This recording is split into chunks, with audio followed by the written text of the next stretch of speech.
PK ഗോപിയുടെ കനിവുള്ള കാക്ക. മധുരമായി പാടുന്ന പാട്ടുകാരിക്കുയിൽ ഒരു ദിനം കാകന്റെ കൂട്ടിലെത്തി. ചെറുചുള്ളിയും ചകിരിനാരും പരുത്തിയും ഒരുമിച്ചു ചേർത്തു പണിഞ്ഞ കൂട്ടിൽ ചതിവാണു ചെയ്യുന്നതെങ്കിലും മറ്റാരുമറിയാതെ കുയിലമ്മ മുട്ടയിട്ടു. ഒളിവിലും മറവിലും നോക്കി നോക്കി കുയിൽ അറിയാത്ത മട്ടിലിരുന്നു പാടി. അരുമയോടടവെച്ചു കൂട്ടിലെ കുയിൽ മുട്ട വിരിയിച്ചു കുഞ്ഞിനെ പൊറ്റി കാക്ക.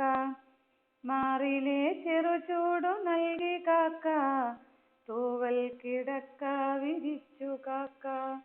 ചെറുചുണ്ടിലിര നൽകി ഉമ്മ വച്ചു തഴുകിത്തലോടിയിരുന്നു കാക്ക. താഴത്തും വയ്ക്കാതെ തോളത്തും വയ്ക്കാതെ താതയ്യം താരാട്ടു പാടി കാക്ക. കുയിലെത്തി കുഞ്ഞിന്റെ പാട്ടു കേൾക്കാൻ കാക്ക മകരത്തണുപ്പിൽ തപസ്സിരുന്നു. ഒരു ദിനം കുഞ്ഞിളം ചുണ്ടിലെ പാട്ടു കേട്ടറിയാതെ കാക്കയ്ക്കു കുളിരുകോരി. ചിറകിലെ തൂവൽ മിനുക്കിക്കൊടുത്തവൾ കുയിലിന്റെ കുഞ്ഞിനെ യാത്രയാക്കി. അകലുവോളം ദൂരെ മറയുവോളം അറിയാതെയുള്ളിൽ കരഞ്ഞു കാക്ക.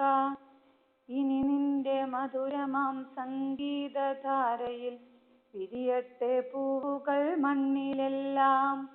ഇനി നിന്റെ മധുരമാം സംഗീതധാരയിൽ വിരിയട്ടെ പൂവുകൾ മണ്ണിലെല്ലാം. മധുരമായി പാടിപ്പറക്കുന്നുവെങ്കിലും പണിയെടുക്കാത്തവരാണു നിങ്ങൾ. ഗതികെട്ടു നിങ്ങൾക്കു മുട്ടയിടാൻ എൻ്റെ ചെറുകൂട്ടിലിടമുണ്ട് കൂട്ടുകാരെ. പുറമേ കറുത്തതാണെങ്കിലും കാക്കകൾക്കകമേ വെളിച്ചമുണ്ടോർത്തുകൊള്ളൂ. പുറമേ കറുത്തതാണെങ്കിലും കാക്കകൾക്കകമേ വെളിച്ചമുണ്ടോർത്തുകൊള്ളൂ. അവസാനമേതോ വിദൂഷകൻ ചൊല്ലുന്ന കഥയിലെ കാക്കയ്ക്കു ബുദ്ധിയില്ല. കുയിലിട്ട മുട്ടയെന്നറിയാതെ കാക്കച്ചി സ്വയമിട്ട മുട്ടയെന്നോർത്തുപോലും.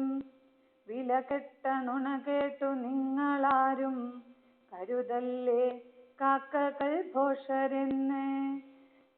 വിലകെട്ട നുണ കേട്ടു നിങ്ങളാരും കരുതല്ലേ കാക്കകൾ ഭോഷരെന്ന്. ഒരു വീടു കെട്ടാതെ ചതി ചെയ്ത കുയിലുകൾക്കതിബുദ്ധിയുണ്ടെന്ന് ചൊല്ലുവോരേ. അടയിരുന്നമ്മയെപ്പോലെ സ്നേഹം പകരുന്ന ഞങ്ങളെ പരിഹസിച്ചാൽ ഉദയങ്ങളെല്ലാം കറുത്തുപോകും, കനിവിൻ്റെ നീർച്ചാലടഞ്ഞു പോകും. ഉദയങ്ങളെല്ലാം കറുത്തുപോകും, കനിവിൻ്റെ നീർച്ചാലടഞ്ഞു പോകും.